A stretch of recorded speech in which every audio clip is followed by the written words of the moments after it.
Hello mathematicians, welcome to Number Corner. For Number Corner today, we will be working with our daily rectangle. You will need your Number Corner book and a pencil. You can pause the video now to get what you need. When you have your Number Corner book, you can get it ready by opening it up to page 92. Today, we will look at a different amount of tiles and see how we can push them together to make a rectangle. Let's have a look at our tiles on our magic wall. How many tiles do you see? Show a connection if you counted 11 tiles. Yes, there are 11 tiles on our magic wall. Can you think of a way of pushing those tiles together to create a rectangle? Let's try a few different ways. Let's start by pushing a few together to make a row. If we have 11 rectangles or 11 tiles, I know that I could make one row of 5,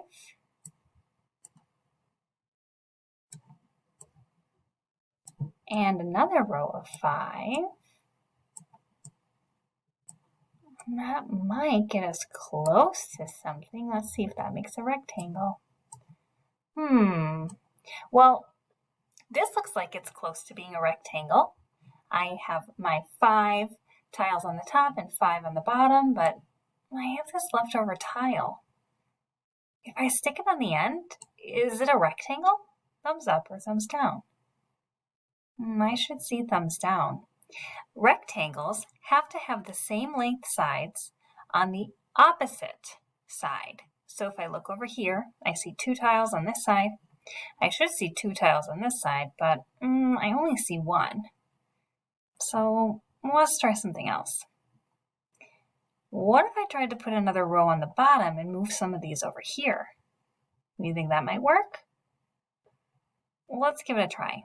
We'll move this one over here, move these, and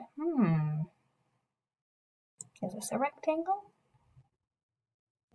Well, that's not a rectangle either. We have a missing piece right here.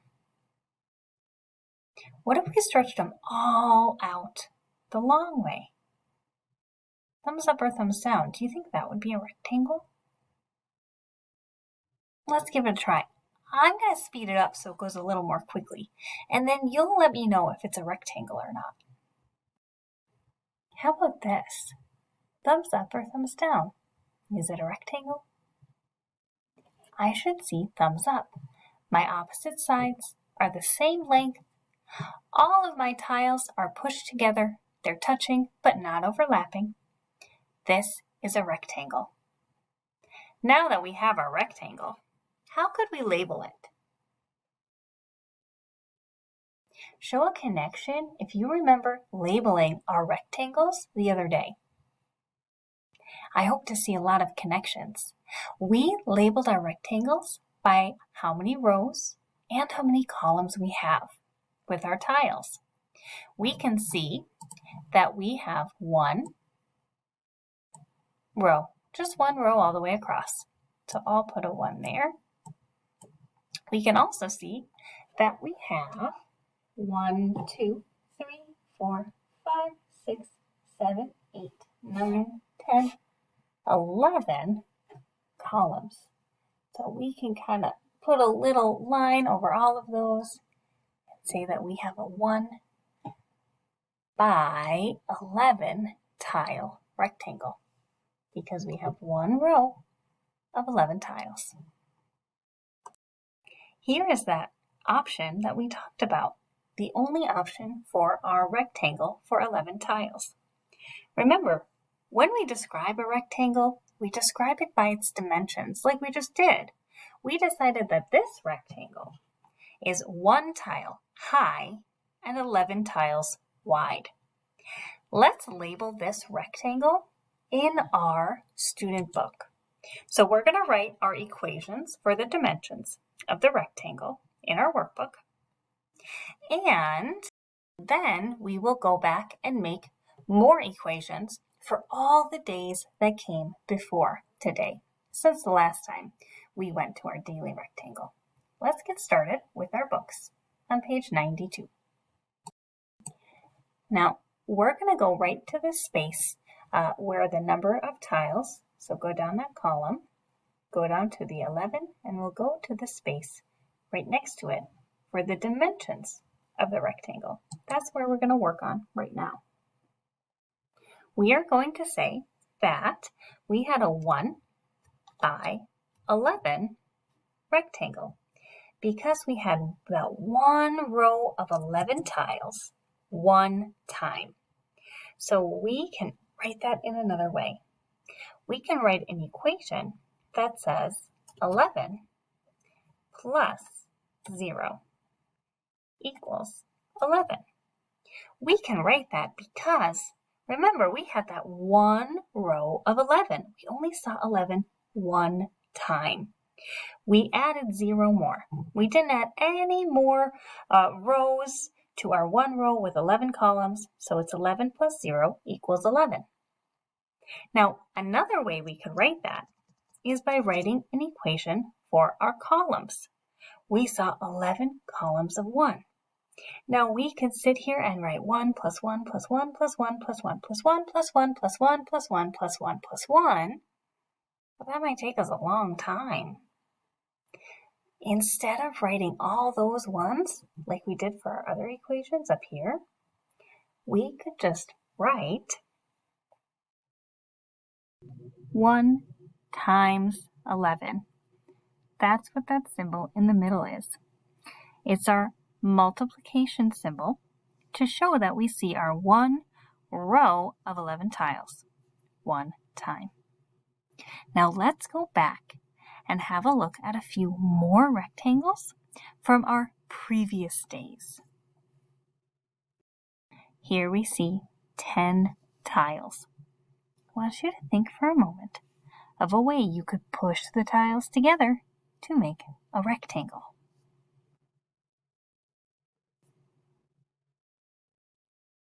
Show a connection if this is what you were thinking. Is there a way we could label this rectangle? Think about how we labeled our other rectangles so far.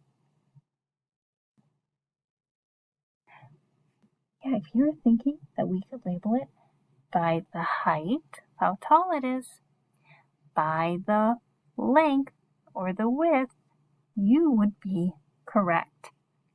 We have a rectangle that is 2 tiles high and 1, 2, 3, 4, 5 tiles across.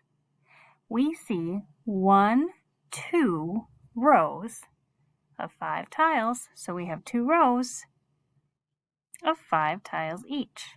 So we're really seeing those 5 tiles in a row 2 times. That's how we would label this rectangle. Can we make another rectangle with 10 tiles? What do you think? Thumbs up or thumbs down? I should see a thumbs up. We can make another one. And I'll build it. And then I want you to think if it looks familiar to you. Show a connection if this rectangle looks a lot like the last one we made. Yeah, we have a long, skinny rectangle, just like the rectangle we made with 11 tiles. Only this time we have 1, 2, 3, 4, 5, 6, 7, 8, 9, 10 columns and 1 row of tiles. We would label this rectangle 1 by 10. Let's write the labels for our rectangles in our student books. We have 2 rows for our 10 tiles because we could make 2 different rectangles. We made one rectangle that was 2 rows by 5 columns and a rectangle that was 1 row by 10 columns. We can think of some equations for these rectangles.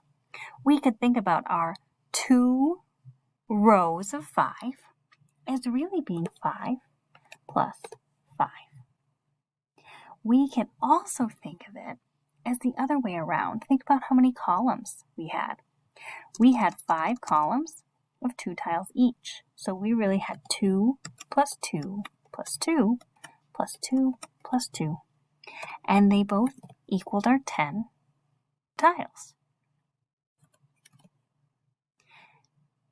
We have our 1 by 10 rectangle as well. So we can write that we have that 1 row of 10, so 10 plus no more rows, just that 1 row of 10 equals 10. We could also write this just like our label as 1 times 10. Oops, there we go. All right, let's have a very quick look at our other few rectangles, and then it will be your turn to write a few equations on your own to show your teacher what you can do. Let's make those rectangles first. All right, mathematicians, here are our rectangles for our day 9 with 9 tiles, our day 8 with 8 tiles, and our day 7 with 7 tiles. I built these for us this time because we're a little low on time. What I want you to do is I want you to think first about our 9 tiles. We have 2 rectangles. How do you think you should label these rectangles? Think about your rows and your columns. Well, on our first rectangle, we can count 1, 2, 3 rows and 1, 2, 3 columns. We're seeing 3 rows of 3 times. We also see 3 columns of 3 times. So we could label this rectangle. Were you thinking 3 by 3? If you were, that's good thinking. How about our next rectangle for 9 tiles? Well, let's count our rows and columns. We have 1 row and 1, 2, 3, 4, 5, 6, 7, 8, 9 columns. We have a 1 by 9. Is that what you were thinking? Good thinking. Let's look at our 8 tiles. We have 2 rectangles. The first rectangle has 1, 2 rows and 1, 2, 3, 4 columns. How can we label this one? If you were thinking a 2 by 4, 2 rows of 4, that's good thinking. How about our long skinny rectangle in red right here? Well, let's count again. We have 1 row by 1, 2, 3, 4, 5, 6, 7, 8 columns. So this should be a 1 by 8. How about our last one in green for 7 tiles? What do you think? Let's check and see if you were thinking what I'm thinking. We have 1 row, so it would be a 1 by something. Let's count our columns. We have 1, 2, 3, 4, 5, 6, 7. This is a 1 by 7. Let's label these in our books, and then you are going to think of some equations. We had 2 rectangles for 9 tiles. One of our rectangles was a 3 by 3. The other rectangle was a 1 by 9. Same for our 8 tiles. We had a 2 by 4 and a 1 by 8. Only one for 7 tiles, a 1 by 7. All right, mathematicians, your job now is to think of some equations to match your rectangles. When you have some equations to match, you can take a picture and show your teacher. And I'll see you next time for Number Corner.